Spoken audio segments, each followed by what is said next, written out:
Então, boa noite a todos. Estamos aqui hoje, né, com esse último encontro, né, desse ciclo de 4 encontros que a gente está realizando. Eu vi que muitos que já estiveram nos outros estão aqui conosco hoje novamente. Sejam bem-vindos. Para aqueles que não tiveram, né, eu me chamo Carla Perdigão, vou mediar esse encontro de hoje, né? Esse trabalho, ele faz parte, né, de um dos braços e eixos do LIS, Lar e Integração do Ser, que é um centro vegetalista, um centro que, na sua espinha dorsal, e na sua base, né, ele trabalha com práticas ritualísticas, né, hoje, o Randy Shum, que é o responsável, a liderança espiritual e das práticas que a gente faz no LIS, também vai estar falando conosco, junto com o Tiago. O LIS, né, nessa centralidade, tem o trabalho espiritual na relação com as plantas e na relação com a cosmologia, cosmovisão, né, da Amazônia peruana, nessas práticas, mas tem também na relação e na interface do seu trabalho um eixo de pesquisa, né, que é o NEP, e também uma equipe multidisciplinar que dá apoio e trabalha com e acompanha, né, todo o processo, desde a que a gente chama de anamnese, uma avaliação é, prévia de todas as jornadas que a gente faz aqui com as plantas, formado por médico, que também é a referência e o coordenador geral do NEP, né, que é o Alessandro. Ele também nos apoia na equipe multidisciplinar, por enfermeiro, psicólogo, terapeutas de práticas integrativas. Então, o LIS, ele tem esse trabalho calcado nesses 3 eixos, né? É, Hoje, essa iniciativa, né, desse ciclo de estudos é um braço, né, também desse trabalho do NEP, e numa parceria com a Psicologia e Descolonização da América Latina, que estamos aqui com o nosso parceiro Bruno Simões, é, fazendo esse trabalho junto com a gente. E hoje a gente vai falar, né? É o tema da noite, tecnologias do sagrado, enteógenos e espiritualidade. É, Vamos falar da individuação e saber orgânico, pensando as plantas mestras como aliadas não humanas em uma jornada espiritual compartilhada. Vou apresentar um pouco os convidados. Tiago Novaes, que vai nos brindar, né, com a sua fala hoje, abrindo o nosso encontro. Tiago, ele é coordenador de projetos do NEP, né, do Núcleo de Ensino e Pesquisa do LIS, e ele é mestre e doutor em antropologia, com pós-doutorado na University, me ajuda com o inglês, Tiago, University College de London, na Inglaterra, e na Universidade Federal Fluminense, no Rio de Janeiro. É especialista na obra do filósofo Gilbert Simondon e pesquisa a individuação das plantas e terapias psicodélicas. Coordenador, né, como eu disse, de projetos no NEP, Núcleo de Ensino e Pesquisa do LIS. E também vai estar conosco, né? Vai falar agora no segundo momento, Randy Gonçalves, Randy Chum. É, Como apresentar o Randy? Randy é um parceiro, um querido, um amigo de muitas jornadas aí. Meu maestro, né? Ele agora está ficando no Brasil, né? Durante esse tempo, até o final do ano, ele está conosco aqui, morando, né? Esse tempo aqui. É, Ele é curandeiro, né? Desde a infância, né? Tem o seu processo de aprendizagem com as plantas, né? Com maestros locais e com os espíritos, né? Ele é coautor do livro Iniciação pelos Espíritos com a Frederic Marlin. A gente comentou já, né? Dessa obra dele em outro encontro, onde ele conta o processo de iniciação junto com a Frederic, né? De como ele viveu, de como aconteceu. Hunt também é um artista é, muito genial, eu acho, né? Não tem como eu falar sem esse afeto, mas já expôs e tem no LIS, na inauguração, né? A gente fez uma exposição com o trabalho dele, expôs em Harvard, na Aliança Francesa, em outros lugares também, né? Com o seu trabalho, ele é uma expressão. do que ele vive nas suas práticas e na sua direção de trabalhos espirituais. Ele brinca, né, que é como se ele fosse uma fotocopiadora, que quando ele está nesse processo de inspiração, de transe, ele plasma, ele registra esse trabalho que ele acessa, né, nas mirações, nos processos de trabalho dele espiritual, nas guianças, no que ele vê, né, no que ele aprende. O livro, né, grande parte do que ele conta da iniciação é também ilustrado. Bom, tô vendo aqui que o Tiago, inclusive, tá aqui, né, colocando, né, Tiago, dos desenhos dele na abertura. Então, o Hans também vai estar conosco nesse segundo momento. A gente está organizando nos primeiros 30 minutos. Tiago vai falar, depois mais 30 Randy, e depois mais 30 a gente tem um espaço, né, para perguntas, para considerações, trocas aí para quem quiser, ok, pessoal? Então, com a palavra, Tiago. Obrigado, Carla. Muito boa noite para todo mundo. Vocês me ouvem bem? Uma alegria estar aqui ao lado do meu querido maestro Randy, com a equipe do Liz maravilhosa, a parceria incrível do Bruno, recebendo de volta o Alessandro, que está voltando de uma jornada psicodélica de Denver, onde aconteceu um baita encontro. Então, o Liz realmente brindado aí com a ponta da pesquisa na psicodelia, viu Minuano também por aqui, sempre parceiro, outro profundo conhecedor do tema, e todos os convidados, né, para essa conversa aberta, que o Lee está proporcionando já o quarto encontro, meio que coroando aí esse quarto encontro com a presença do Randy, a grande liderança espiritual e com sua experiência, sua delicadeza e firmeza na condução dos trabalhos do Liz, com a equipe multidisciplinar aqui bastante presente. E eu vou tentar prestar uma contribuição hoje, agradecendo também, né, as apresentações que me precederam, da Frederic, da Suzana, do Bernardo, que está aqui, do Bruno, enfim, da Carla. Quer dizer, eu vou tentar, do próprio Alessandro, que abriu aí com o Bruno esse ciclo. Então, minha contribuição não deixa de ter um caráter um pouco de diálogo e síntese de algumas coisas que já foram colocadas, né, e que, ao mesmo tempo, eu vou tentar apresentar uma contribuição no sentido do que a gente já comentou. Esse ciclo ele nasce com um desejo de Ulisses se conhecer por dentro, né, os seus colaboradores, pesquisadores, e a gente opta por fazer esse ciclo aberto.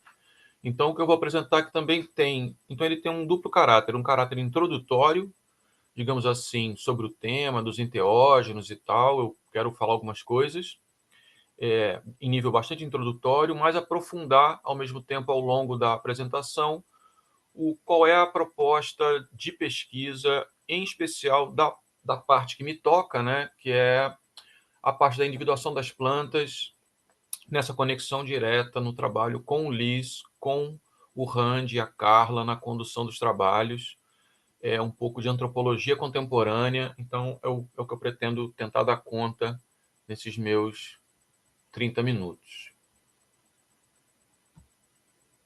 Agora a apresentação está liberada, é isso? Vamos ver aqui se eu consigo passar. Passou? Passou. Maravilha. Bom, gente, então eu quero dividir em 3 pontos.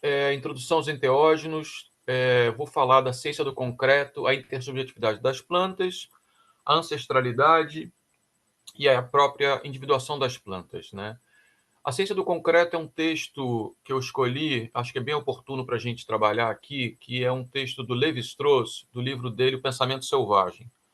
É um livro de 62, que é um marco na antropologia contemporânea, estruturalista, e que ele trata justamente na introdução dele das plantas e da maneira como alguns agrupamentos humanos trabalham com as plantas.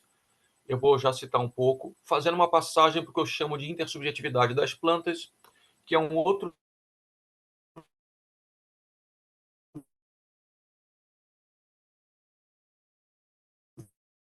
Tiago, teve que é uma.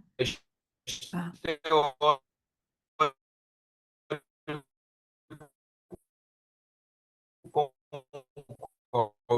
trabalho, ou especificamente quero tratar de ancestralidade, que o tema da ancestralidade ele é muito, para mim, é muito inquietante, porque, especialmente ao lidar com psicodélicos, com enteógenos, com essas experiências rituais, um dos temas que surge sempre para mim, é um tema que me inquieta, é o tema do espaço-tempo, né? É algo que é recorrente, acho que para quem vivencia essas experiências. E a ancestralidade, às vezes eu sinto que ela vai até algum lugar, né? Ela vai até a época da escravidão, ela vai até a nossa ancestralidade, digamos, aqui na Mesoamérica, mas ela pode ir também muito longe, ela pode ir até a pré-história, né? Ela pode ir para outros lugares. Somos todos filhos, né? Geneticamente e conceitualmente.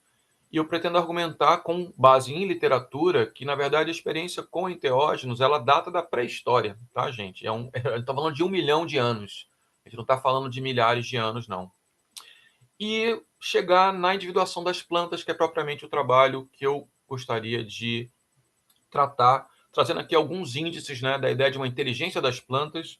Com isso, eu agradeço também ao compartilhamento do material que o Alessandro nos trouxe, que eu já baixei e foi parte da minha literatura aqui de referência, que é justamente as plantas, chama-se a inteligência das plantas. Tem uns outros textos que trabalham algumas características que tentam relativizar. Isso faz parte também de uma abordagem com vocês aqui. Como eu dizia, eu quero abrir com o Pensamento Selvagem. Esse livro de Lévi-Strauss de 62, Claude Lévi-Strauss é um grande antropólogo, considerado aí o intelectual do século XX.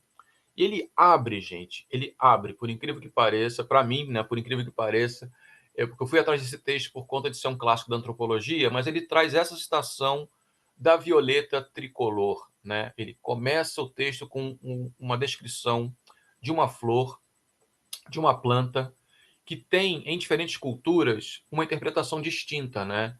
E que se refere aí, nos poloneses, a uma madrasta com 2 filhos, a várias representações.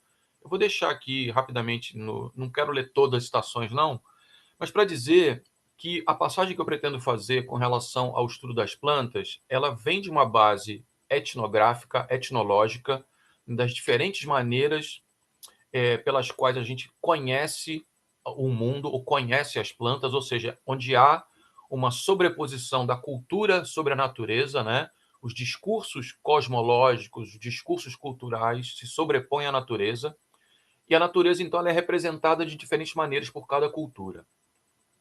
Aqui, essa violeta tricolor, ela é representada, então, em diferentes culturas de cada maneira. Ela é conhecida como amor perfeito também, né? É uma flor utilizada nos jardins, nos vasos de enfeite, suas pétalas são comestíveis, seu sabor é suave. Na Idade Média, acreditava-se que ela tinha poderes mágicos, né? E era usada em poções de amor, né? Também é referida a essa violeta tricolor, que é a capa do livro do Lévi-Strauss, e dá, né, enfim, convite a essa citação, a essa introdução, uma conexão com o divino. Então, esse é o grande tema, eu acho, de hoje, né? De que maneira as plantas podem nos colocar em estados alterados de consciência e nos proporcionam aí ferramentas de conexão com o que a gente pode chamar de divino, certo? Embora cada cultura faça isso à sua própria maneira, isso é um tema muito forte em todas as culturas, né? Isso existe e praticamente um caráter humano presente nisso. Para terminar essa importância desse livro do Lévi-Strauss, eu quero registrar que esse livro é fundamental na teoria antropológica, porque é o livro que sedimenta na antropologia a inexistência, ou seja, combate a ideia de que o pensamento indígena ele é primitivo, ou seja, ele é menos evoluído do que o dito pensamento ocidental. O Lévi-Strauss argumenta nesse livro que o pensamento humano ele é classificatório. A gente funciona por bricolagem. A gente classifica as coisas, né? E isso permite a gente conviver fora do caos, para além do caos. A partir desse livro, gente, a cultura que até então era tida como uma mala de signos, estudada como uma teia de significados, esse livro sedimenta a ideia de que a cultura é um dispositivo lógico de produção de sentido. Qual a importância disso? É a gente entender, por exemplo, que o fato de um povo indígena, um indígena, se utilizar de um celular, usar uma calça jeans, começar a pilotar uma 4x4, não significa nenhuma descaracterização cultural, porque a cultura é, no fim das contas, um grande movimento, né? A gente está todo mundo em movimento, trazendo novos conceitos, trazendo novas ideias. Então, eu queria deixar um pouco registrado, e também porque bricolage é o conceito central que eu vou tentar trabalhar ao falar de um outro tipo de conhecimento que é próprio do curandeirismo, é próprio do xamanismo, que é o chamado, na teoria, digamos, na filosofia do Simondon, que eu vou trabalhar, que é o conhecimento transdutivo, que é um conhecimento que ele não é nem indutivo, nem dedutivo, tá? Mas só estou adiantando aqui um pouquinho do que eu gostaria de falar um pouquinho mais para frente. Uma introdução rápida aos enteógenos, né? A palavra enteógeno, então, é cunhada historicamente por um grupo de etnobotânicos, um pouco fazendo uma sobreposição ao que era tido na época como os psicodélicos, né? Os psicodélicos não deixam de existir, tanto que se tem hoje aí o grande congresso de psicodelia, né? As terapias psicodélicas ainda tem muito forte esse nome, mas os enteógenos vêm com essa ideia do grego, né? De que do enteos, que é tendo um deus dentro, inspirado por um deus, e o genestai, que significa gerar, criar. Aqui no português, né, eu posso citar, por exemplo, a gente usa o entusiasmo, né? Entusiasmo, gente, vem do grego também. Entusiasmos é o mesmo radical, que é ter Deus dentro de si, né? Quando a gente está entusiasmado, os gregos entendem que é como se você tivesse Deus dentro de si. Mas com isso, Deus não é uma entidade a ser cultuada, né? Deus é uma espécie de poder, é um entusiasmo, é algo que é uma movida, né? É algo que nos move, nos dá uma avidez, para citar mais especificamente aqui um pouco mais de filosofia, né? É um desejo. Então, o enteógeno significaria, traduzindo literalmente, o que gera o divino interior ou a manifestação interior do divino. Rapidamente também, enteógenos no mundo, a gente tem na Mesoamérica antiga, né, os olmecas, os maias, os astecas utilizavam muito os enteógenos com sapos e tinha plantas psicoativas bastante presentes na cultura deles, né? O Códice Florentino registra isso, não são documentos que registram isso historicamente. Os maias usavam também a ninféia ampla, que são as flores brancas. Isso também vai estar no Egito, né? Enfim, a utilização de flores que estão nos rios. Na América do Norte, o peiote data aí de 5.700 anos, né? Eu achei na literatura que no Texas o pessoal usava isso em 4.000 antes de Cristo, ou seja, datas de pelo menos 6.000 anos de utilização desse tipo de ritual com substâncias psicoativas. Um livro que recentemente o Alessandro nos brindou na literatura é do David Nutt, um professor norte-americano, e ele faz, na introdução da primeira frase do livro dele, essa frase aqui: os psicodélicos são a nova revolução da neurociência e da psiquiatria. Essa é a frase com que abre o David Nutt o seu livro. E ele segue, né? Depois de 50 anos de proibição, de criminalização e estigmatização, a ciência finalmente está mostrando que os psicodélicos não são usualmente perigosos, né, ou danosos. Ao contrário, quando eles estão sendo utilizados de acordo com orientações testadas, seguras e éticas, eles são a próxima revolução mental próxima revolução no tratamento da saúde mental. Isso para dizer, né, para trazer um pouco a pertinência do debate contemporâneo, que está muito margeado aí entre o desejo e a aproximação dos conhecimentos ocidentais para esses conhecimentos, como a gente está narrando aqui, que são ancestrais, né, que datam de uma experiência humana muito antiga e que, por razões que escapam aqui ao interesse da nossa conversa, foram estigmatizados historicamente em muitas legislações, né? O próprio David Nutt coloca no seu livro como nota de que de maneira nenhuma o livro dele pode ser tomado como incentivo ao uso recreativo dessas substâncias, porque não se trata disso. Ele reconhece a necessidade disso ser tomado muito a sério para tratamentos de saúde, com acompanhamento, e especialmente a questão ritual.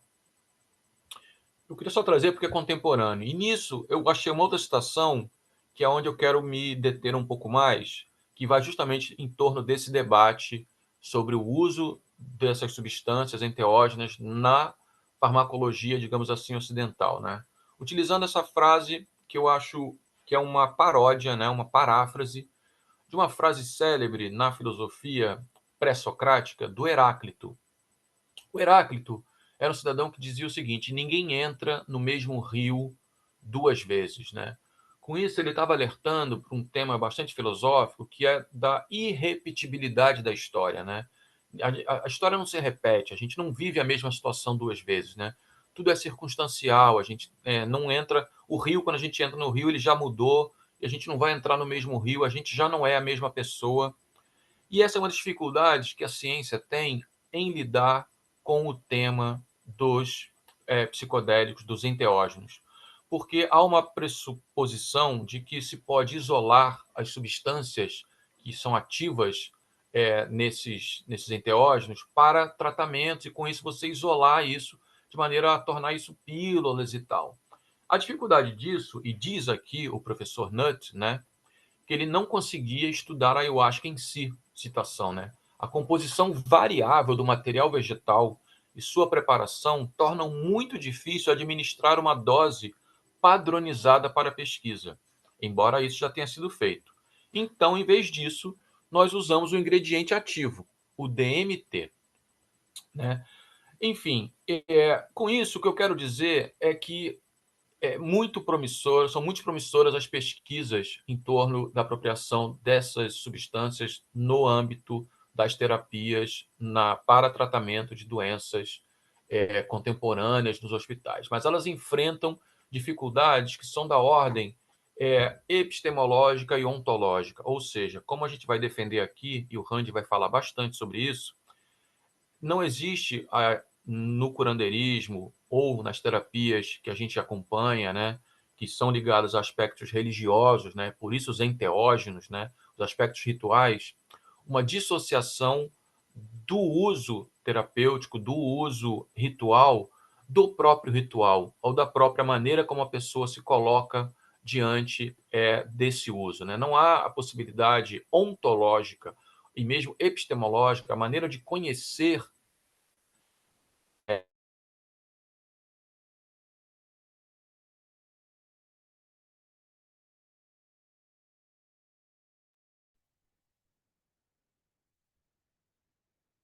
Tiago, a gente não está te escutando.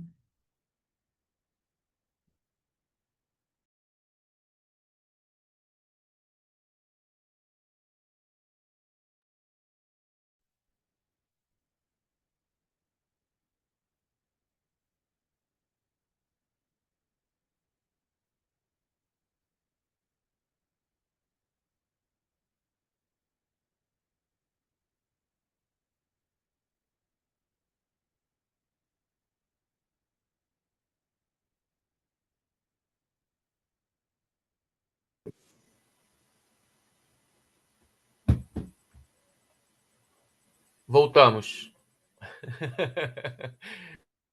Cenas dos. Vou voltar a compartilhar.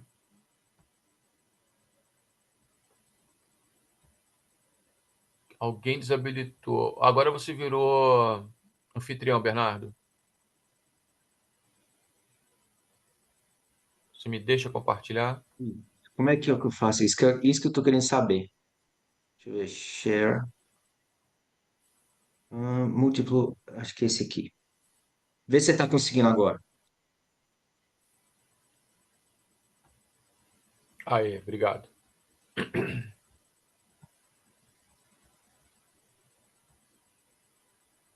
Voltamos? Isso, voltou. Maravilha. Bom, certo. Eu fiz uma breve lista, gente, dos enteógenos mais conhecidos, para a gente ter um pouco a dimensão de como isso tem uma importância grande em todo o mundo, tá? No Brasil e também na Amazônia peruana, a gente está falando da ayahuasca, né? Tem alguns nomes científicos aqui. Nos Estados Unidos, sobretudo peiote. São Pedro é muito forte na Mesoamérica, né, com a mescalina. Os cogumelos psilocibinos são muito fortes, eles são atribuídos aí, inclusive, aos aspectos pré-históricos, tá? Os cogumelos aqui são considerados os primeiros grandes enteógenos utilizados na pré-história, e o iboga na África Central. Dentro daquela perspectiva que eu apresentei de como pesquisar, como olhar para essas plantas, eu vou trazer rapidamente também 13 etnias do Acre que trabalham com ayahuasca. Ou seja, cada uma das etnias tem uma diferente dimensão, uma diferente maneira de abordar a ayahuasca. Para dizer que quando se fala também em apropriação ou diálogo com os conhecimentos indígenas, há que se levar em conta que, mesmo entre os indígenas, esses usos são muito distintos, né? Estamos falando dos Contanaua, né, que tem uma relação agora de emergência étnica, e a ayahuasca é parte, enfim, de uma etnogênese, né, de um resgate do que essa etnia se considera hoje. Usa Yaminauá, o Xanenaua, que inclusive fazem muitos rituais aqui no Rio de Janeiro, na Praia Vermelha, ou seja, há uma, digamos, importação, exportação do uso desses rituais para fins de cura, né, mesmo no ambiente urbano. O Xauadaua, né, usa um campo para auxiliar dores físicas e para auxiliar caçadores, né? Ou seja, uma outra função com foco na visão. Né? Os Achaninka têm um conjunto amplo de conhecimentos das plantas, e aqui no Brasil trabalham com, ali no Acre, também na fronteira com o Peru, né? O camarampi, utilizado sobretudo de noite, né? Com cantos que rompem o silêncio, ou seja, o xerepiari conduz uma cerimônia, usa tabaco, usa bebida, ou seja, outros tipos de combinação, né? O vômito é considerado benéfico. Enfim, há várias situações em que varia de cultura para cultura, de etnia para etnia, a maneira como a ayahuasca é interpretado e utilizado.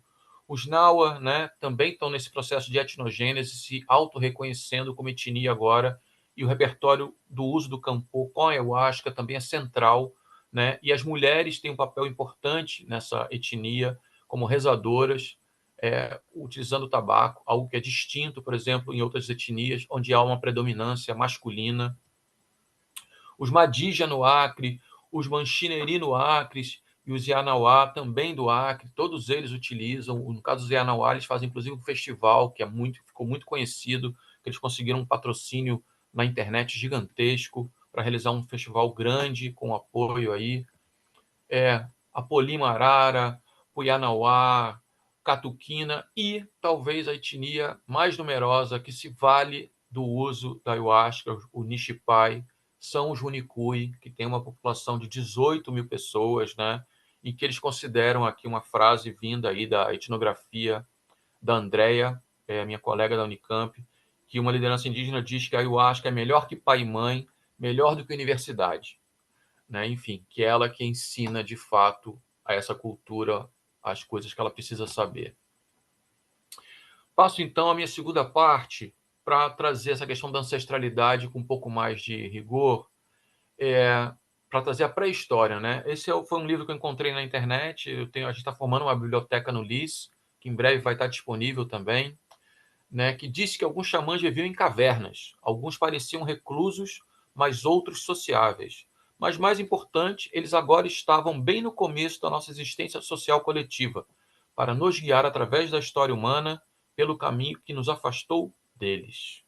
A primeira citação que eu encontrei nesse livro, nesse artigo aqui do Jornal de Estudos Psicodélicos de 2019, são os hominídeos, né, que utilizavam há mais de 1 milhão de anos ao registro dos Homo habilis e dos Homo erectus de utilização do cogumelo, do psilocibina, né, encontrados virtualmente praticamente em todas as regiões do mundo, com uma ligação que promove uma ligação aprimorada, cientificamente estudada, né, da serotonina, né, com os psicodélicos. As tradições xamânicas de uso ritual dos cogumelos sagrados e outras substâncias psicodélicas têm, então, uma grande antiguidade, atestado pela linguagem, pela arte, pelas pinturas rupestres, e os cogumelos também antigos são atestados em artefatos de tradições religiosas em todas as principais regiões do mundo. Essa citação aqui eu traduzi para o espanhol para compartilhar com o Randy. Foi quando eu encontrei esse livro, gente, que é um livro de 1700.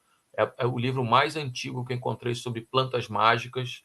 E foi muito curioso quando eu compartilhei isso com o Randy, porque ele me relatou que esse era exatamente, né, a maneira pela qual os curandeiros, o curandeirismo do Amazonas, do qual ele traz o legado, né, aspectos muito próximos, né? Quer dizer, o principal aqui é notar como os egípcios, quando iam se consultar, né, sobre a cura de alguma enfermidade, eles meio que se preparavam para dormir e nos seus sonhos que eram reveladas as plantas que eles deveriam utilizar para fazer a cura, né?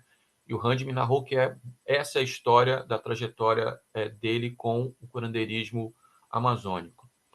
Aos poucos, conta a citação, né, alguns desses feiticeiros, né, desses bruxos, começaram a achar que eles podiam armazenar para eles esse tipo de conhecimento para exercer essa função baseada nos desejos próprios, né?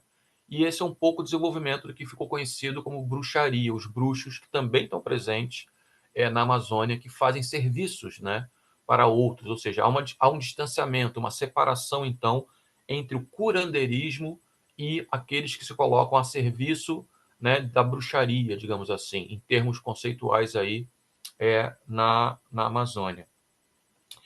O ponto em comum é que todos eles se valem da ideia do sonho, né, no sonho é que são reveladas as plantas que são úteis para esse tipo de serviço, esse tipo de cura, né? Isso aqui é uma narrativa do Egito Antigo, gente, que foi descrita em 1700 por esse cidadão Elscher aqui e foi publicado em 1886 em Edimburgo, está na minha literatura de referência no final. O ponto que eu queria chamar a atenção é que há uma certa convergência do procedimento que está nos egípcios antigos, em 2500 a.C., e as práticas rituais do curandeirismo amazônico, do qual a gente vai, com o qual a gente vai compartilhar aqui parte da apresentação do Randy, certamente. Queria citar, falando do Egito Antigo, então, dos cogumelos mágicos estão presentes, gente, né, nas próprias pirâmides, há registros disso, né? A literatura diz que apenas os antigos egípcios os faraós é que se valiam desses cogumelos, né?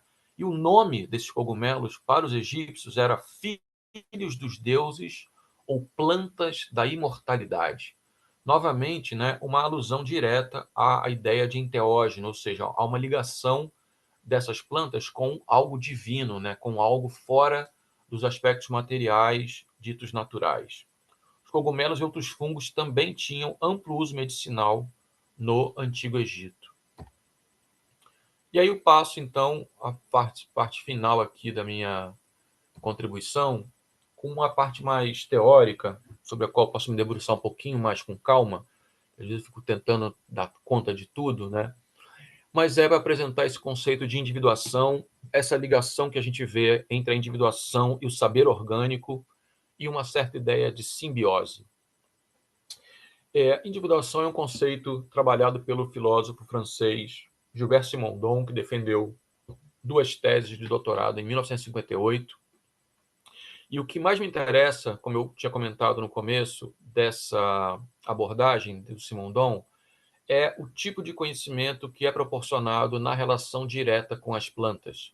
É a maneira como o Rand conhece as plantas, é a maneira como o xamanismo conhece as plantas, é a maneira como o bricoleur, que eu comentei lá no começo, né, conhece o mundo. Ou seja, a partir de um contato direto, a gente estabelece aspectos classificatórios que nos retiram do caos. Ou seja, nomear as plantas, tomar conhecimento das plantas, é retirá-las da ignorância, retirá-las de um amplo aspecto de obscuridade sobre quem elas são, e a gente começa a partir do conhecimento sobre elas, convivendo, a dar nome a elas, a dar utilidade.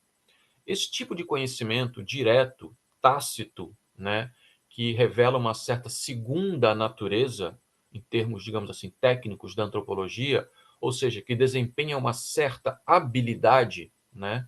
Quer dizer, a gente vê uma pessoa quando tem uma habilidade para pesca, ou no martelar com perfeição, ou fazer um artesanato, esse tipo de habilidade é desenvolvida também intuitivamente, né?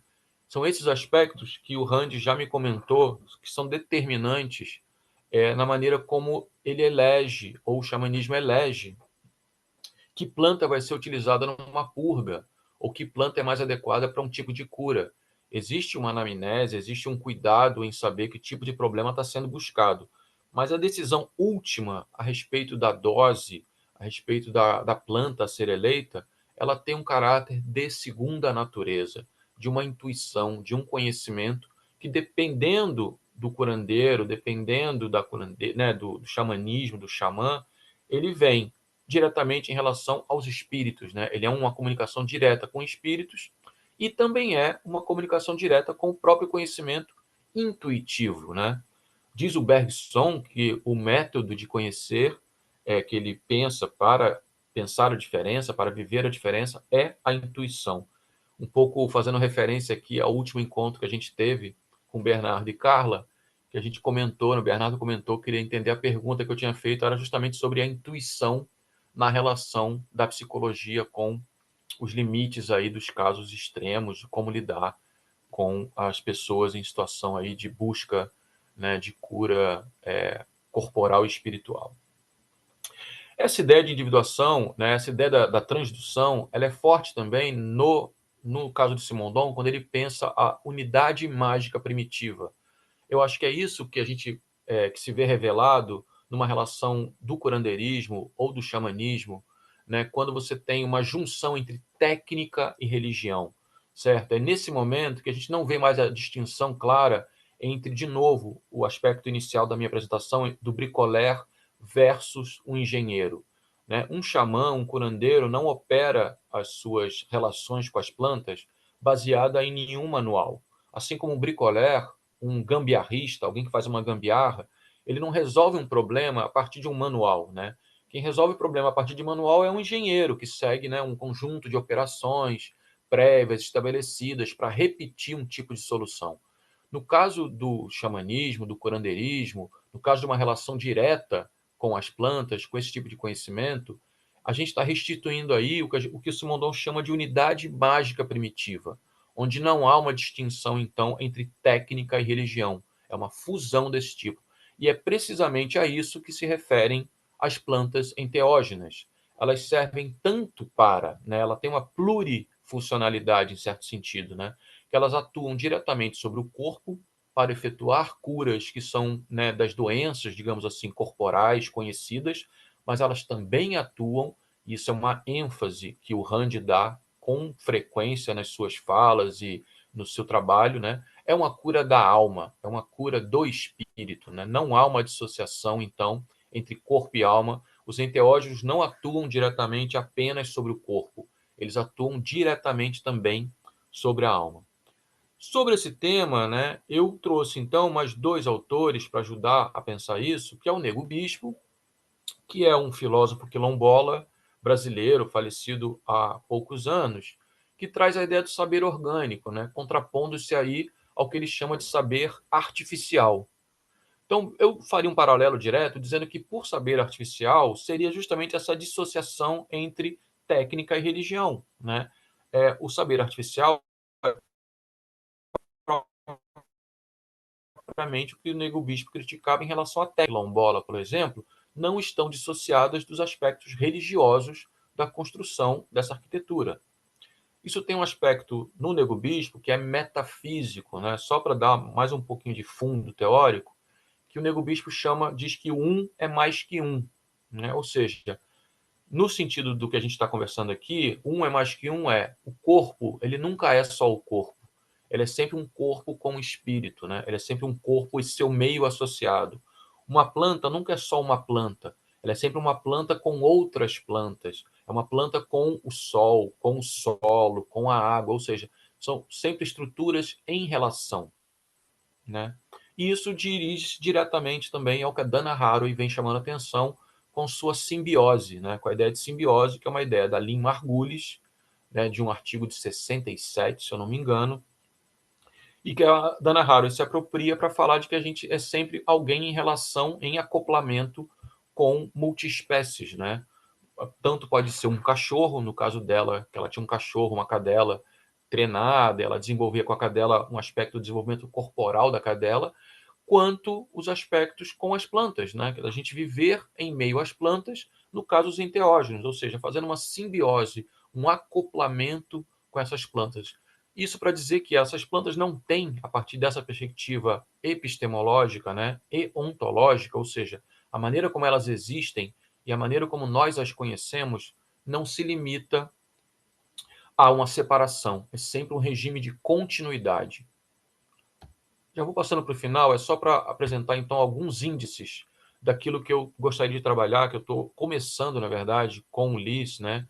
Com o Bernardo, com a Carla, com o Randy, com o Alessandro, com a Nilza que tá lá também, enfim, com o Lucas. A gente tem, né, um contato crescente com o trabalho do Randy, de entender essas plantas, e com base na literatura e eu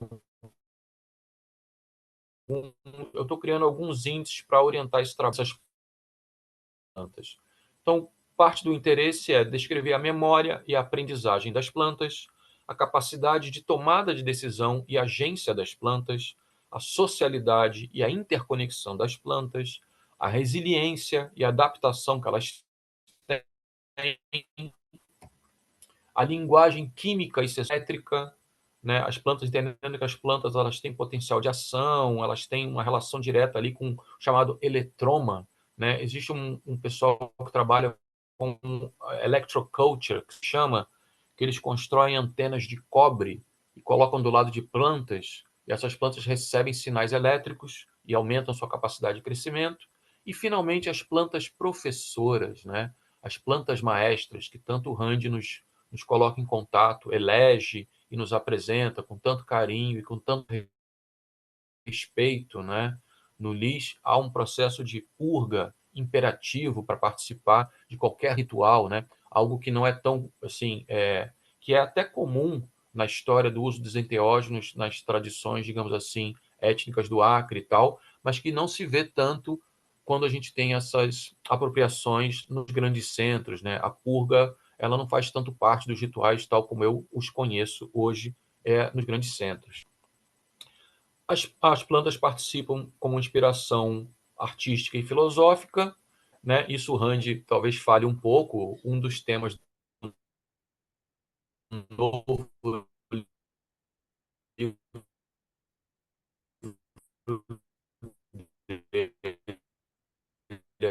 é justamente as plantas, né, dessas plantas espécies, dizendo, concluindo que a inteligência não é exclusividade dos humanos, as plantas contam as suas histórias através de suas ações e dos seus corpos. E o que eu pretendo desenvolver no LIS, né, o que a gente está fazendo juntos, né, é descrever uma certa intersubjetividade da relação simbiótica humano-planta, tomando como objeto de estudo a prática vegetalista do LIS. O método que a gente está utilizando, eu estou utilizando praticamente, é o método autoetnográfico. Com isso eu estou dizendo que eu estou tomando plantas, né? Cada vez eu participo de alguma maneira. Eu purguei com tabaco, conheci a Awapanga, a madre de las purgas, como me apresentou o Rand. Enfim, então tem um método tecnográfico, que eu apresento esses índices que eu falei aqui, que é baseado muito nessa junção da técnica com a religião. O método comparativo etnográfico e a pesquisa qualitativa, que é conhecer um pouco da experiência das pessoas que passaram pelo LIS e viveram essa experiência transformadora em suas vidas. Essa é um pouquinho da literatura que eu usei para preparar essa apresentação para vocês com muito carinho, e eu fico à disposição para a gente conversar, certamente já estourando um pouquinho do meu tempo. Agradeço a paciência.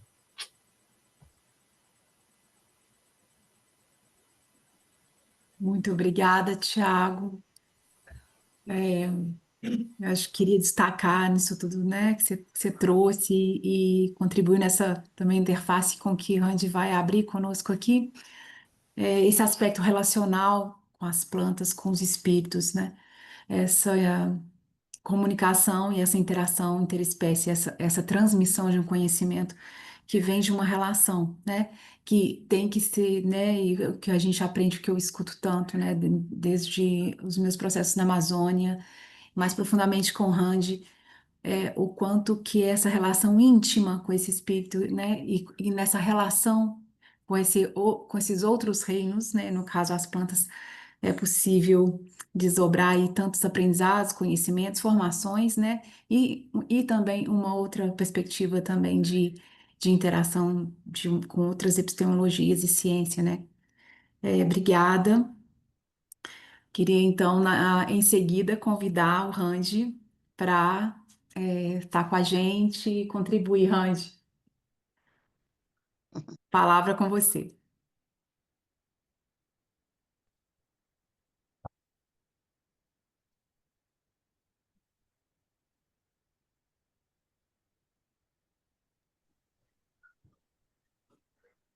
Ahora sí.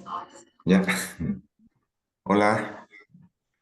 Primeramente, quiero agradecer esta acogida acá que me dio eh, el Centro Liz con Carla, que es una amiga muy especial. Y también me siento contento por venir a compartir estos conocimientos adquiridos por las plantas en este país que es Brasil y que compartimos la misma Amazonía, digamos, ¿no? El mismo territorio. Solamente nos separa un nombre, ¿no? Perú y Brasil. Yo quiero empezar a hablar cosas, digamos, puntuales, sencillas, para poder entender este mundo espiritual de las plantas, ¿no? Eh, Hay dos, para mí, hay dos conocimientos. Uno es un conocimiento ancestral sagrado y otro es un conocimiento académico, ¿no? Que para mí es muy importante ambos, porque ambos deben fusionarse, debe ser una simbiosis, digamos, para poder tener un acercamiento, un entendimiento, para poder trabajar con estas plantas, ¿no? Entonces, algo importante antes de hablar de las plantas, antes de hablar de los espíritus, antes de hablar de la transformación y la sanación que da a cada ser humano cuando ingiere estas plantas sagradas, digamos, ¿no? Hay que tener muy presente de que la persona que se inicia en este mundo espiritual tiene que tener mucho en cuenta lo que son, digamos, los valores, como por ejemplo la humildad, el respeto, la conciencia, digamos, como persona, como ser humano, a dónde se está no digamos metiendo, ¿no? Conociendo, a dónde se está conociendo. Entonces, eso es algo importante para tener un encuentro con estas plantas, para poder conocer y también poder sanar algunos problemas mentales, físicos que podemos tener en nuestro cuerpo, ¿no? Eh,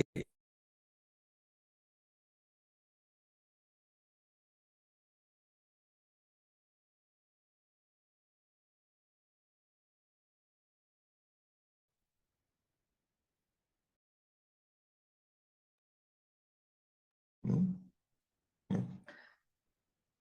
Puedes, puedes hablar. Ya. Entonces, lo primero que hay que entender, digamos, es de que el ser humano tiene un alma, ¿no? Y también hay que entender que las plantas tienen un espíritu, ¿no? De eso quiero partir, ¿no? Hay que estar conscientes y aceptar de que no solamente es la planta y sus propiedades químicas, ¿no? Es todo un círculo ahí que están involucrados herramientas, están involucrados espíritus, están involucrados sustancias químicas, es parte de todo un ritual, ¿no? Para poder entender este mundo espiritual. Eh, y también hay que estar conscientes de que tiene que haber un respeto hacia donde uno va, hacia cuando tiene ese contacto con esa intimidad con las plantas, ¿no? Hay que estar consciente de eso, saber muy bien, porque esto es un conocimiento, digamos, sagrado, es muy diferente al conocimiento académico, ¿no? Este conocimiento es práctico, este conocimiento es de tener experiencias, ¿no? Este conocimiento con las plantas y los espíritus es un conocimiento que uno debe ingresar, digamos, a aprender, ¿no? Desaprender todo lo que se sabe, ¿no? Todo lo que se conoce. Aquí lo que uno entra, digamos, con un conocimiento como nacer, ¿no? Nacer al mundo. Vienes a aprender cosas muy diferentes, ¿no? Sobre las plantas. Hay que mantener también entrar con esa humildad. Acá en este mundo no existe esa palabra ego. El ego ciega el camino espiritual, ¿no? El ego no te lleva a ninguna relación con estas plantas, con estos espíritus. Uno tiene que entrar abierto, uno tiene que entrar con una humildad desbordante, digamos. Eso es importante para llegar a conocer este mundo de las plantas, ¿no? Y, y también algo importante que uno debe tener en cuenta es preparar el cuerpo y el alma para tener ese proceso de adquirir conocimiento, ese proceso de sanación del cuerpo, porque una persona que no prepara el cuerpo, no prepara el alma, prácticamente está yendo en algo vacío, ¿no? O sea, y a no preparar el cuerpo también estás faltando el respeto a las plantas, estás faltando el respeto a los espíritus. Hay que entender que tener este acercamiento con las plantas no es un juego, no es una diversión, no es algo que quieres ir a ver imágenes, quieres ir a ver luces, quieres ir a ver, no sé, no se trata de eso, ¿no? Eso hay que tener en cuenta. Muy puntual esas cosas, ¿no? Eh, en mi experiencia con las plantas maestras, con las plantas, no solamente hay plantas maestras, también hay plantas caseras que uno va conociendo en el camino, ¿no? Eh, Hay que tener en cuenta también de que es importante tener la paciencia. Esto no es como leerte dos libros y ya entiendes todo, ¿no? Este proceso es mucha paciencia hay que tener. Es otro tipo de aprendizaje que se tiene, ¿no? Uno hay que estar para recibir estos conocimientos y esta sanación. Hay que estar muy tranquilos, muy abiertos. En este caso no funciona mucho lo racional, digamos, ¿no? No hay que entrar con mucho pensamiento racional, esto fluye, ¿no? La planta sabe qué es lo que va a trabajar con cada persona, porque sabemos que hay diversos tipos de problemas en cada cuerpo, en cada organismo, en cada mente, diferentes tipos de problemas, ¿no? Entonces uno hay que tener una paciencia para que eso fluya en el proceso de sanación, ¿no? Entonces, eh,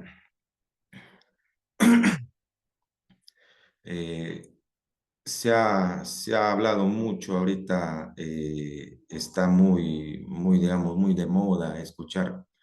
Yo la primera vez que llegué a Brasil, ese término de psicodélicos, primera vez que escucho, ¿no? Acá bueno, acá y en otras partes, ¿no? No tanto hemos escuchado nosotros en la Amazonía, ¿no? Porque la manera de comunicarnos, nuestra comunicación es más de monte, digamos, más sacha, monte, ¿no? Entonces, también hay que entender que estas plantas no son alucinógenas, ¿no? No son, digamos, no son drogas. no son cosas de que lo ingieres y alucinaciones, ¿no? Acá son las plantas maestras lo que te permiten es ingresar a ese mundo espiritual, a ese mundo de espíritus de plantas, no solamente de plantas, ¿no? También hay un mundo de deidades, hay un mundo diverso, ¿no? No solamente puedo hablar de deidades religiosas, ¿no? También hay una diversidad, una teodiversidad de espíritus, hay una teodiversidad de ánimas. Cada planta es una comunidad de espíritu a donde uno ingresa mediante estas plantas maestras, ¿no?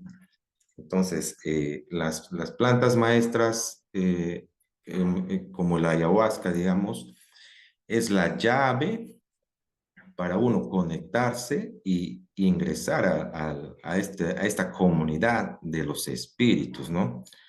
Entonces, ahí también hay que tener en cuenta mucho que así como en nuestro mundo terrenal, digamos, existe cosas buenas y cosas malas. En ese mundo espiritual también existe cosas buenas y cosas malas. Estoy hablando de espíritus buenos y espíritus malos, ¿no? Entonces uno hay que tener mucho cuidado en el sentido de tener una persona que nos guíe, de tener un proceso adecuado de preparación del cuerpo, del alma, para poder tener ese proceso, digamos, adecuado, un proceso correcto, digamos, con este acercamiento a las plantas, ¿no?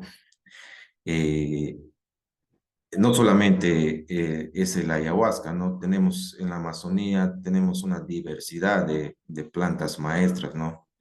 Hay de plantas profesoras, ¿no? Hay una diversidad que te acoge, ¿no? Que te recibe, ¿no? Cada planta tiene su propósito, ¿no? Entonces, para conocer estas plantas, no solamente es, digamos, cogerlas, ¿no? Agarrarlas, secuestrarlas de su mundo, de su espacio, ¿no?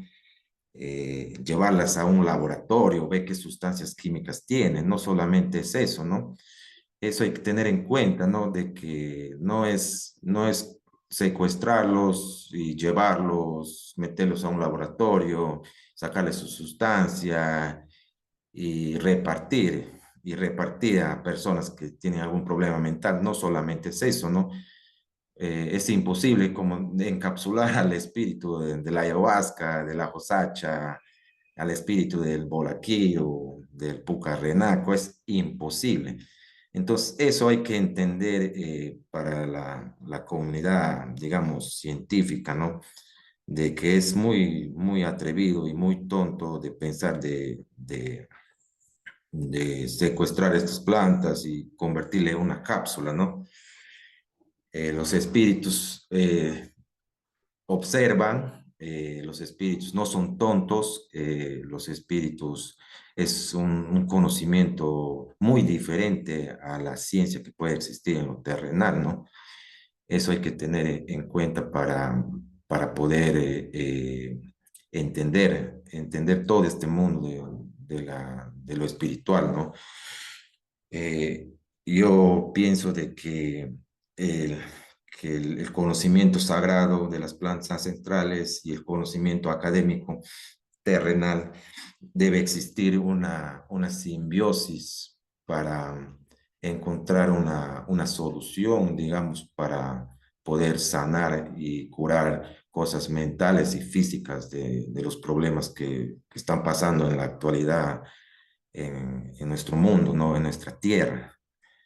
Entonces, debe haber esa alianza mutua, digamos, con el conocimiento sagrado y el conocimiento académico, de aceptar, ya empezar a aceptar, ¿no? No es de que debemos aceptar, sino empezar a aceptar de que las plantas tienen un espíritu que podemos aprender muchas cosas para el beneficio de la medicina, para el beneficio de la psicología, de la antropología, de todas las ciencias que puede haber, ¿no? Tenemos mucho. Por eso yo digo que el conocimiento está en el cielo y está en la tierra, ¿no? Hablando así, poniendo ese ejemplo, ¿no? Porque en la tierra el conocimiento está ante nuestros ojos o bajo de nuestros pies, porque hay conocimientos que podemos rescatar o aprender, digamos, humildemente de las plantas, ¿no?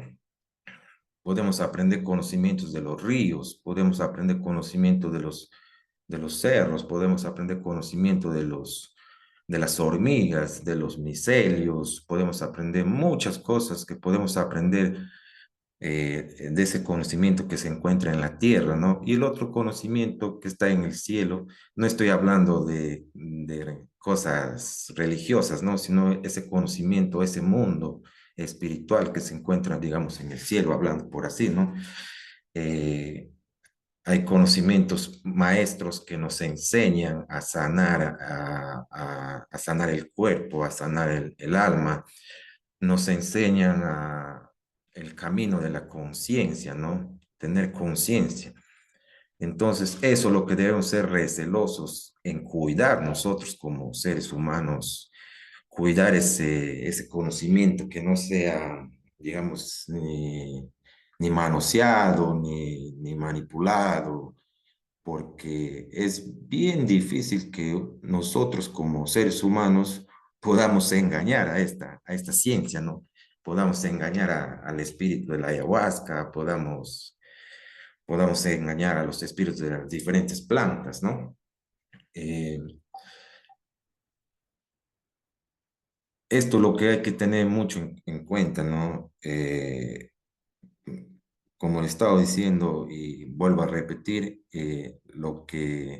la misión, digamos, que yo tengo acá en Centro Liz, y, y bueno, y estoy viendo que el trabajo, yo acepté venir acá por el trabajo serio que se está haciendo, ¿no? Y la misión es de hacer entender a la gente que tiene que llegar acá, eh, de educarlo, en el sentido de que existe una preparación para tener este encuentro con las plantas, ¿no? De que existe una disciplina, de que existe una conciencia para tener esa intimidad de recibir estos conocimientos y esta sanación. Es importante tener esas alianzas con estos profesionales, ¿no? Con estos profesionales que son muy importantes. No solamente es el trabajo individual del curandero o del chamán. Para mí es muy importante que haya esa alianza entre estos conocimientos, entre estos profesionales, ¿no? Que sigan el proceso de sanación del individuo que está teniendo este acercamiento, ¿no? Para curarse. Es muy importante eso, que tenga ese asesoramiento, ese seguimiento mediante su experiencia, ¿no? Mediante su proceso de sanación. Las plantas que estamos en una región similar a la región de Perú, ¿no? Las plantas existen acá también. Hay plantas maestras, hay plantas caseras, digamos, quizás con otros nombres, pero hacen el mismo trabajo, ¿no? Y también hay que respetar mucho este conocimiento, no puede ser también tomado a la ligera, ¿no? Entonces, si uno entra con un respeto, entra con digamos, con mucha fe también, mucha disciplina, los resultados, en mi experiencia que vengo tratando a personas con problemas, digamos, emocionales, con problemas físicos. He visto un resultado casi al 90% positivo, ¿no? Entonces, la sanación está ahí. Lo que yo pienso que debemos puntualizar es de ahondar, digamos, esa alianza entre el conocimiento sagrado y el conocimiento ancestral de las plantas maestras, ¿no? Es muy importante de tener esas alianzas eh, para poder brindar esta sanación, este conocimiento a personas que necesitan, ¿no? Porque los problemas que hay en las sociedades grandes, con todo el sistema que se está dando, con todos estos problemas, se ha visto muchos problemas mentales y emocionales que está pan del cada día, como se dice, ¿no? A mí me ha sorprendido mucho después de la pandemia que he tenido pacientes ya, la mayoría con problemas del alma, digamos, que está vinculado a la mente, ¿no? Eh, Más pues, va en aumento cada día, ¿no? Los problemas psicológicos, digamos, ¿no? Por eso que yo menciono y no soy mezquino y tampoco puedo decir que esto no puede ir de la mano, ¿no? Entre un curandero y un médico, ¿no? O un psicólogo, ¿no? O un sociólogo, un antropólogo, ¿no? Debemos ser, digamos, amigos, amigos para ayudar, ¿no? Al prójimo, digamos, para ayudar a sanar, para ayudar a encontrar un crecimiento espiritual, ¿no? Que eso es lo que buscamos todos, ¿no? Para nuestro bienestar. Algo más. Ya, pienso que... ¿Ya? Si quieres terminar tu parte, tranquilo, ¿ya? ¿Cuánto tiempo? Está bien el tiempo. ¿Ya está bien el tiempo?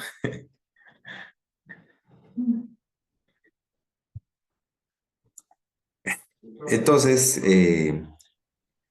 quiero hablar un poco de un maestro que conocí, uno de mis primeros maestros, digamos, que conocí a los 16 años en esos momentos pensé por casualidad.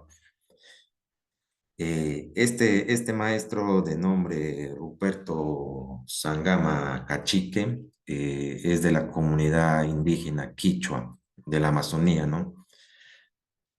Eh, en esos tiempos él tenía algo de 65 años, más o menos, y yo tenía 16. Entonces era un maestro que no tenía ni primaria ni secundaria. Era digamos, un analfabeto, entre comillas, ¿no? Para, eh, entonces quiero rescatar y, bueno, quiero también dar y compartir, digamos, esta historia de este maestro que era maestros de los maestros, ¿no? Entonces, este hombre, cuando entraba al monte, era algo increíble esa conexión y ese conocimiento, como si fuera un conocimiento académico botánico de un profesional botánico, ¿no? Cómo entraba al monte y cortaba con su sable o su machete, cortaba una planta, decía esta planta es para esto, cortaba una rama, esta rama es para eso, y juntaba una variedad de plantas, ¿no? Que superaban, digamos, los 50, los 60 árboles, cortezas sacaban, que tenían un conocimiento ahí muy amplio en toda su vida de aprendizaje, ¿no? Y lo que quiero puntualizar acá es la enseñanza que yo aprendí en esos momentos de él, es la humildad que es la base y el principio para que los espíritus de las plantas nos abran su puerta, ¿no? Uno tiene que topar su puerta de los espíritus diciendo, cuando te preguntan quién es, soy la humildad, para poder ser aceptado, ¿no? Aceptado por estas plantas, ¿no? Este maestro nunca, yo lo conocí, como digo, muy joven y nunca observé, digamos, esa importancia de querer buscar, digamos, poder, de querer buscar el ser, no buscaba ni la fama, nada. Se murió siendo conocido por pocas personas, y el trabajo que hacía era impresionante, ¿no? De sanación. Se llevó un conocimiento que compartió, que dejó a, a curanderos que hoy en día están vivos todavía. No ha sido mezquino en enseñar su conocimiento.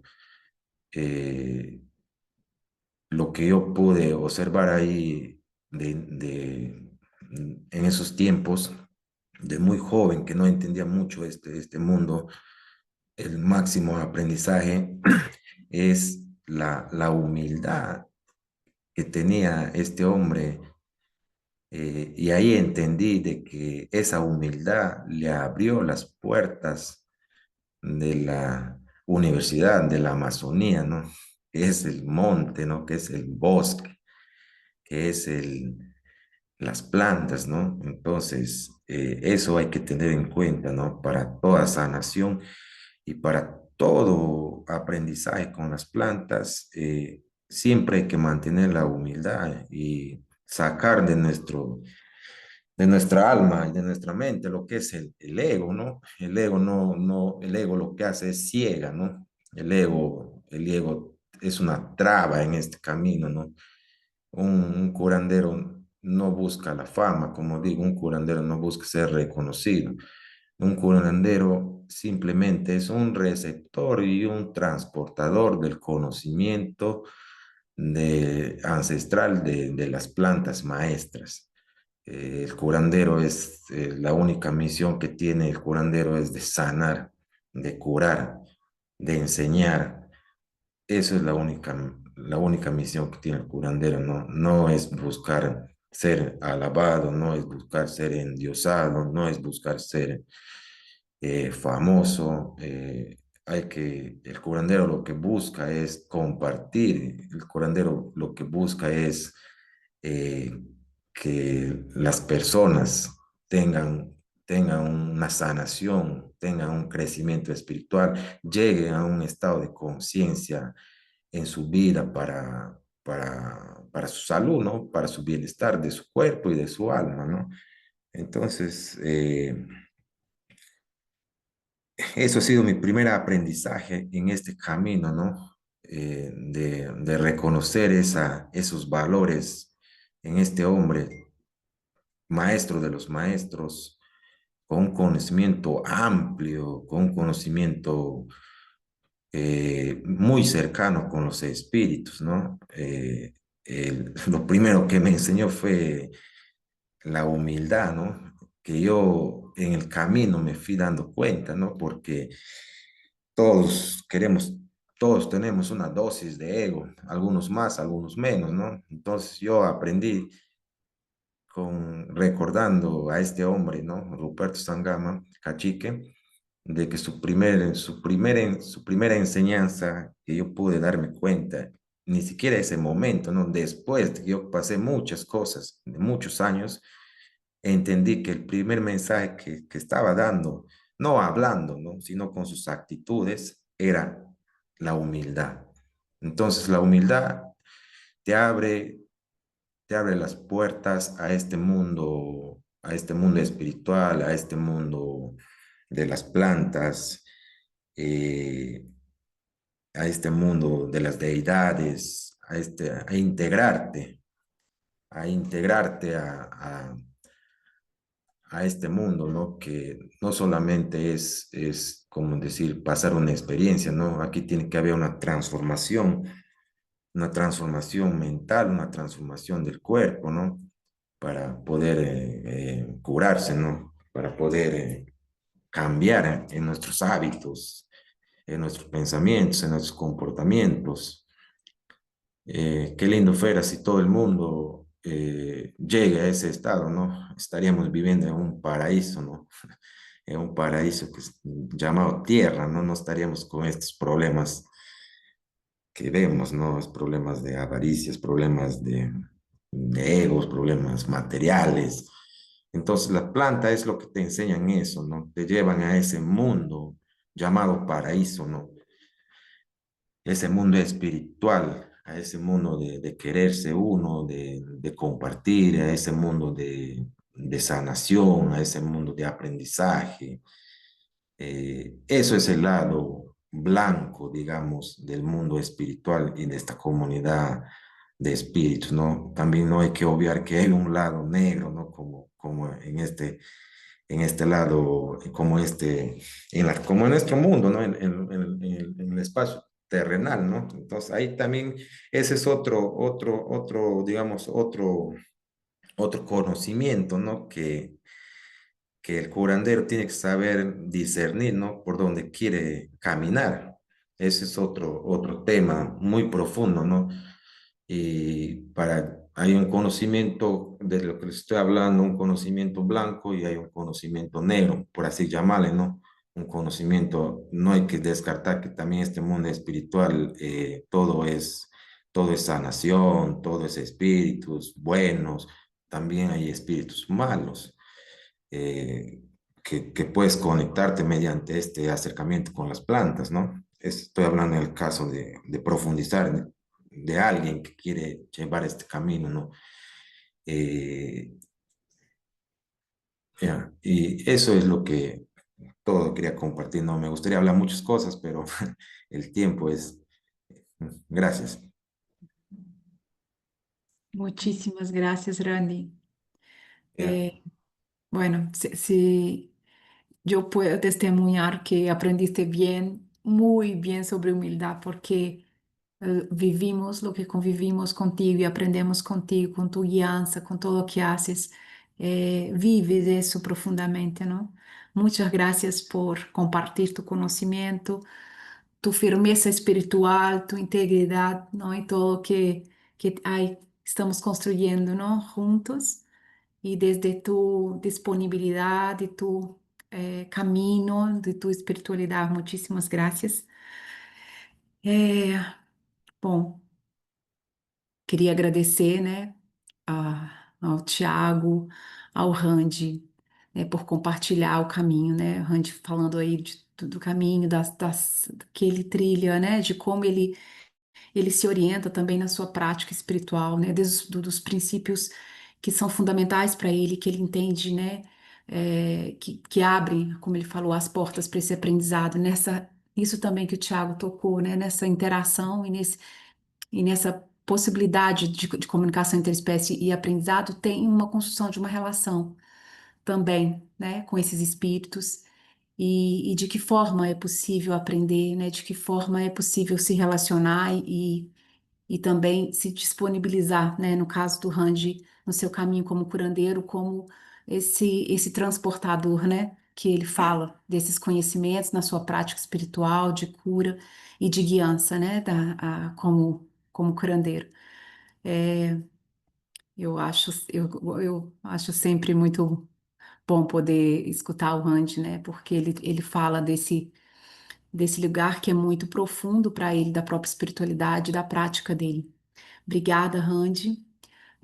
Queria abrir então, né, nesse momento, para as pessoas que quiserem perguntar, contribuir, para que a gente possa trocar aqui mais nesse momento, tá bom? Tem uma pergunta no chat, Carla, se você quiser ler, para o Randy. Randy, hicieron una pregunta para ti. Voy a traducir, ¿ya? Um,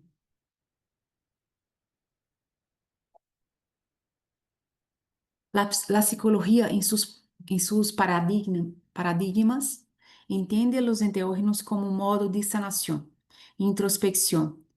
Incluso en sesiones realizadas en entornos naturales, no se va más allá de los conflictos dentro del individuo. ¿Cómo podría hacerse ese tránsito a experiencias relacionadas con el conocimiento de los espíritus de la naturaleza? ¿Es un ámbito reservado a ciertos contextos ancestrales o está al acceso de todos?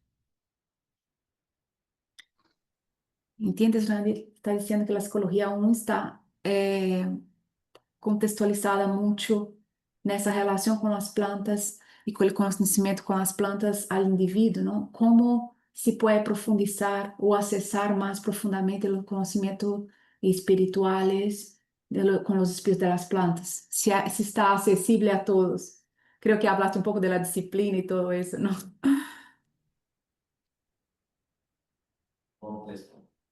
Sí. Ya, eh,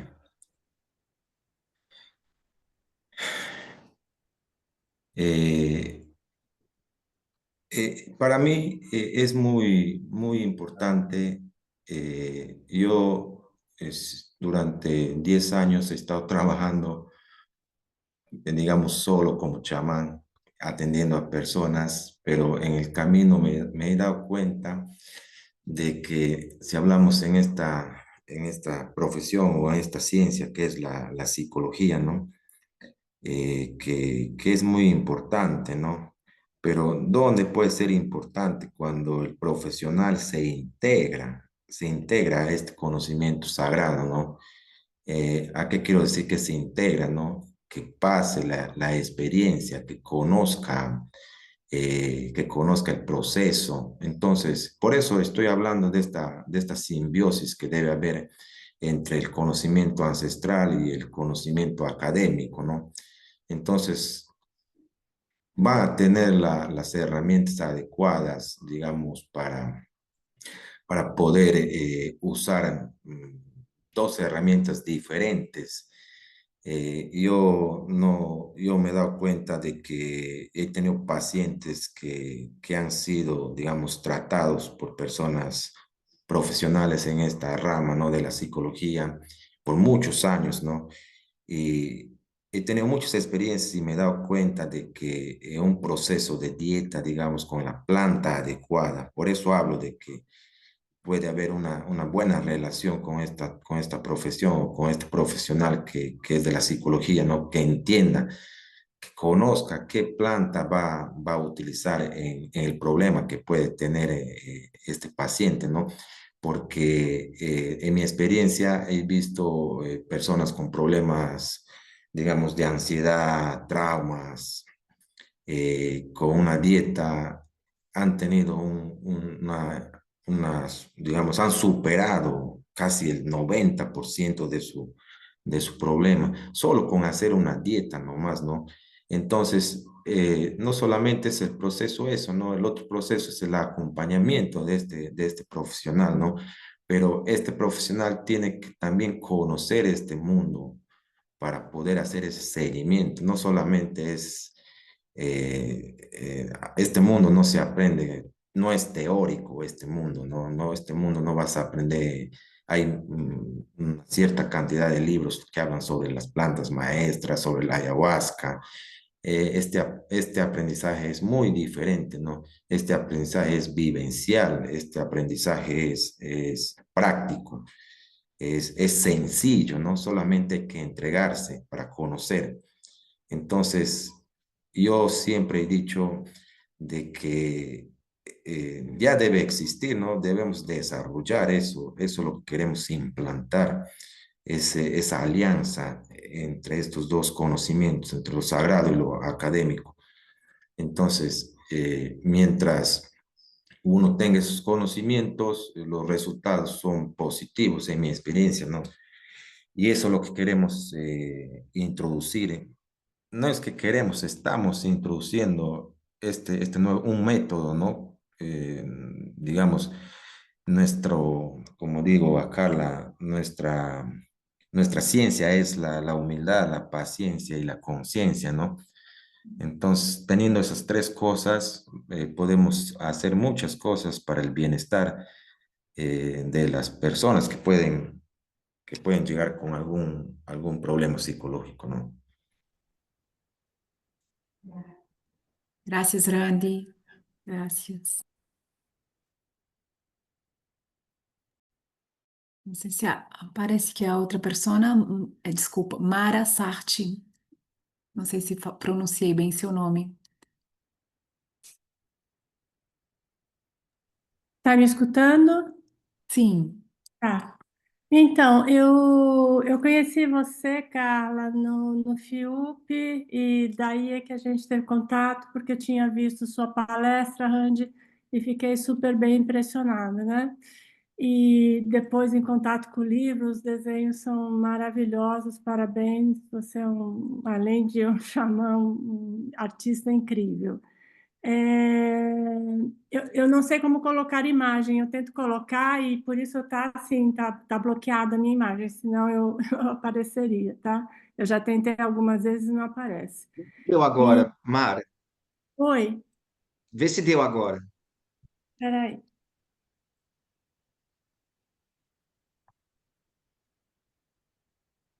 Não, não vai ficar preto, é engraçado. Mas enfim, eu queria perguntar para você, Randy, você está falando dessa comunicação, né, entre esses dois conhecimentos, dessa possibilidade de comunicação.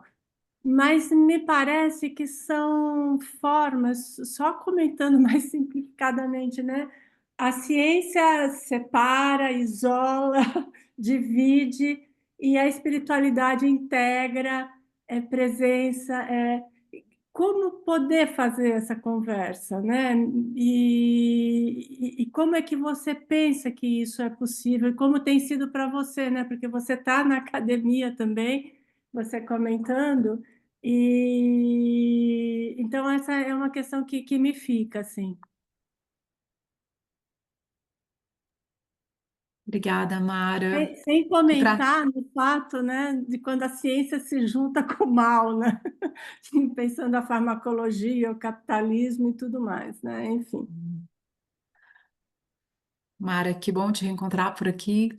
Ah, legal. É, vou tentar traduzir, se não tiver, Ah, tá bom. né, completamente, né, na transparência do que você está trazendo, você me fala, por favor.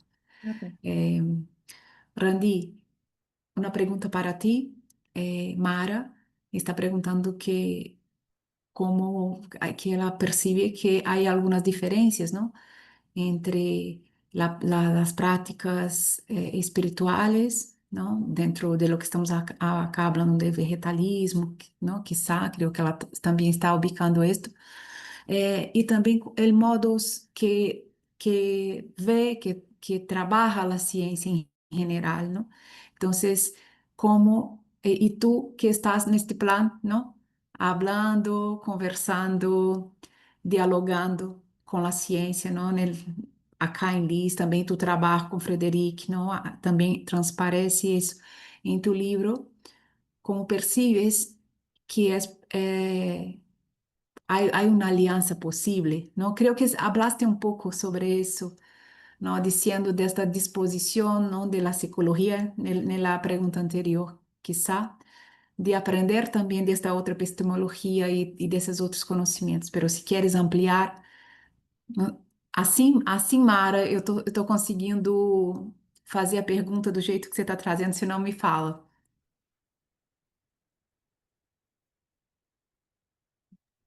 Sim, Eu penso se muito pode. nessa questão do quanto a ciência divide e ela tem uma limitação do acesso ao real, né? Porque a gente só consegue acessar através de uma simbologia, a própria linguagem, ela já nos põe à parte, né, do que seja o real. Enquanto que a espiritualidade é a presença em si, é o que você fala, né, o tempo inteiro. Então, eu não sei como é possível esse encontro, né?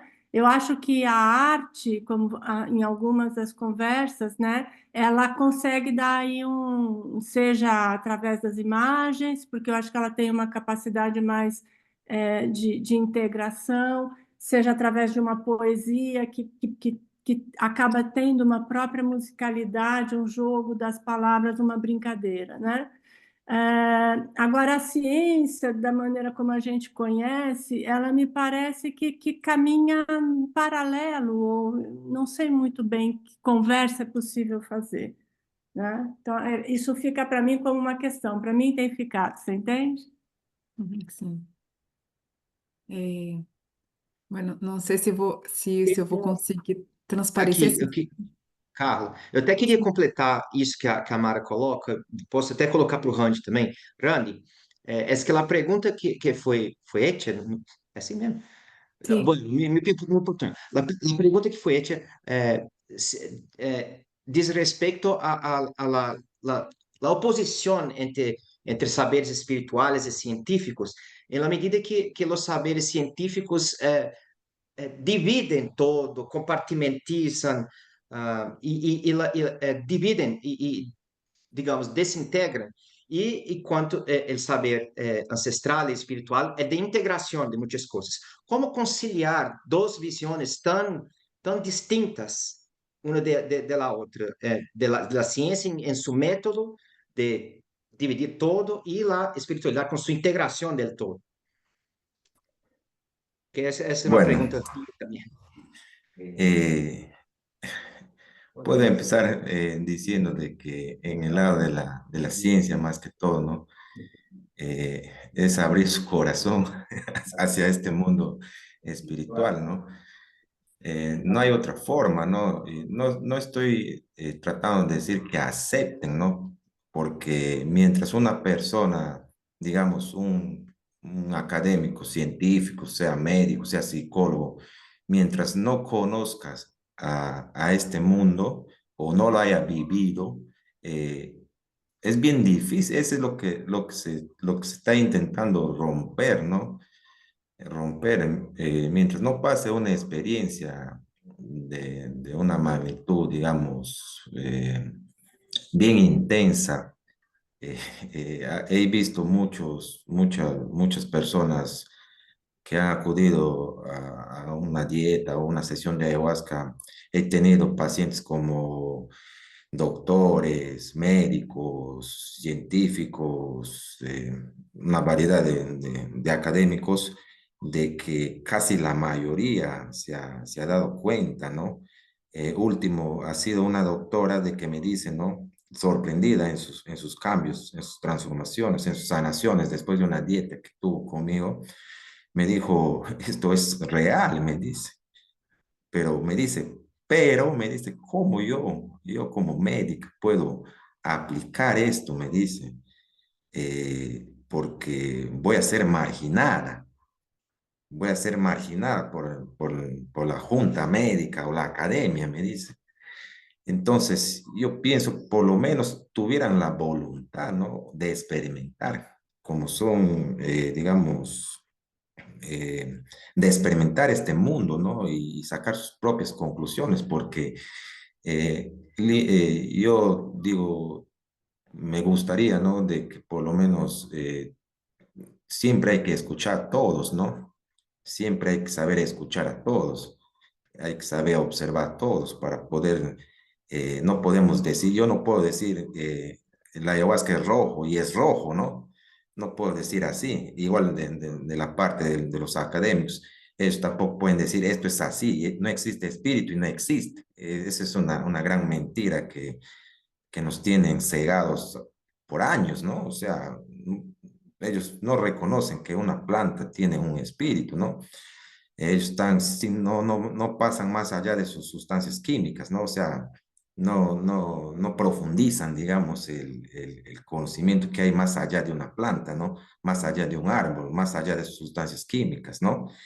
Entonces, eso es digamos, la barrera que existe, ¿no? Entre estos dos conocimientos, ¿no?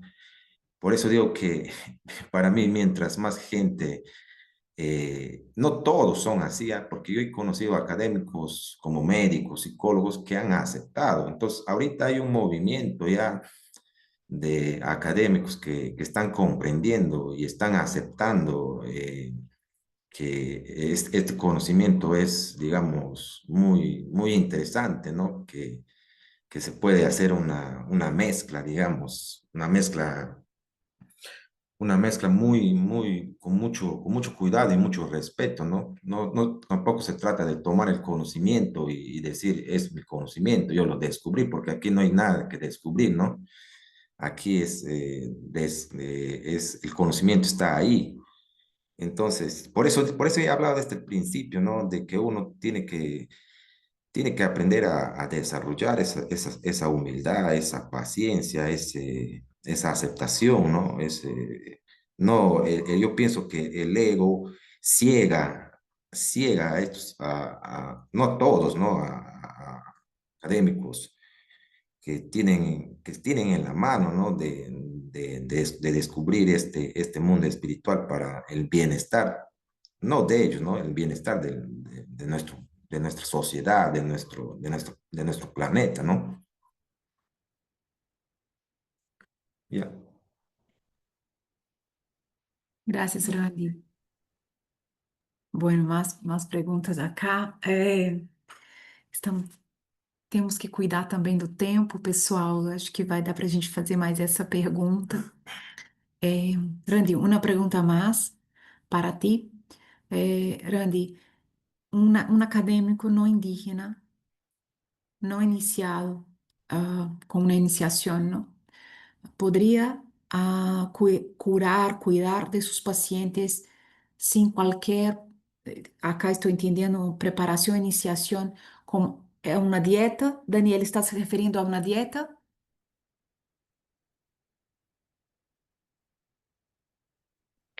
Uma iniciação dita xamânica, yeah.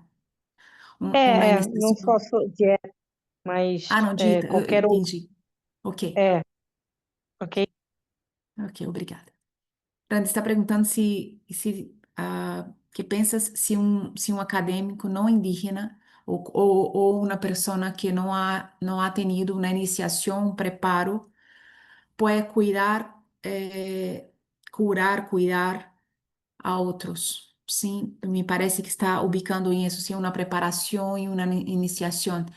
Daniel, como na perspectiva de um cuidado como xamã, é isso? Como curandeiro? Sim, porque a gente está falando aqui da união desses conhecimentos, né? Uhum. E como é que isso seria a prática, né? Se uma pessoa que é não iniciada, se ela poderia utilizar desses conhecimentos como muitos rituais que a gente vê em ambiente urbano vem acontecendo. Ok. Randy, a pergunta é que a Daniela está dizendo que percebe que há muitas pessoas que conduzem rituais sem passar por uma iniciação, uma preparação. Se isso pode se dar uma cura ou uma sanação sem este preparo, não? Sim. Ya. Eso es el problema actual que se está viendo.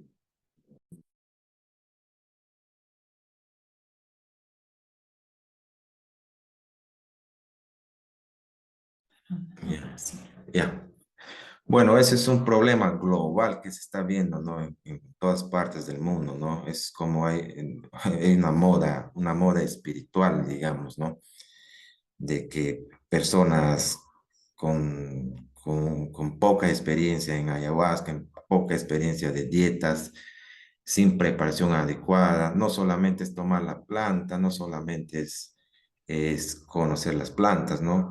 Eh, es muy peligroso que una persona sin preparación pueda encaminar un proceso de sanación para una persona con las plantas maestras, ¿no? Hay un peligro de alterar su conciencia, de alterar de empeorar su problema que pueda tener, ¿no? No solamente es darle la planta, ¿no? Hay que entender que el proceso de sanación es un círculo de muchos actores, digamos, dentro del círculo, ¿no? Actores y herramientas que existe en un círculo del ritual. Entonces, todo ese conocimiento no es un conocimiento de preparación de años, digamos, para poder llevar, porque el único trabajo que hace ahí el curandero es guiar, ¿no? Con su preparación, con su conocimiento de las plantas, de guiar al paciente para que las plantas lo curen, para que las deidades los curen, para que los espíritus los curen. No hay que entender de que el poder de sanación es del curandero, ¿no? El curandero no tiene de qué creerse porque él simplemente es un medio, y un medio es un cuerpo preparado, tanto espiritual, tanto mental, tanto físico, ¿no? Puede dañar a la persona, puede hacer alteraciones mentales, puede abrir cosas en la persona espirituales y no poder cerrar esos espacios que existen en este mundo espiritual, ¿no? Entonces, eso es el peligro, ¿no? De esta moda espiritual.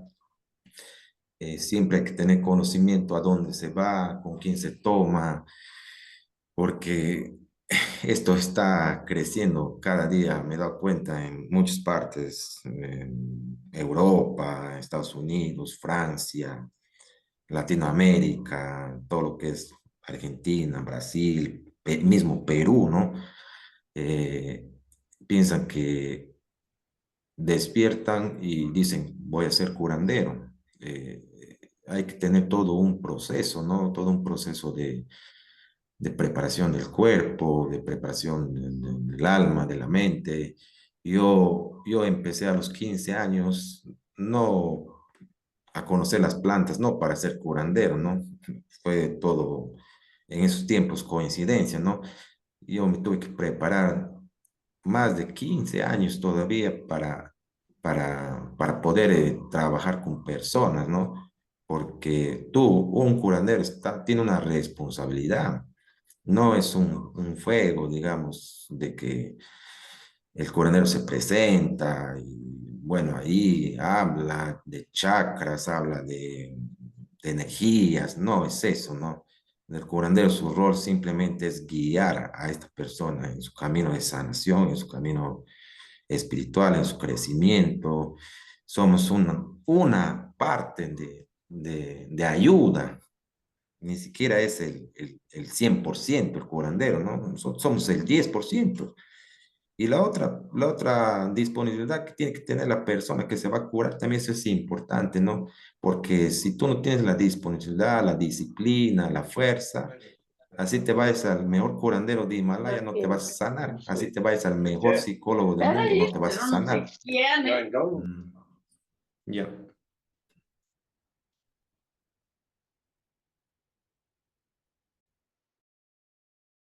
Graças, Randy. É, bueno, a gente vai com o horário, a gente vai concluindo.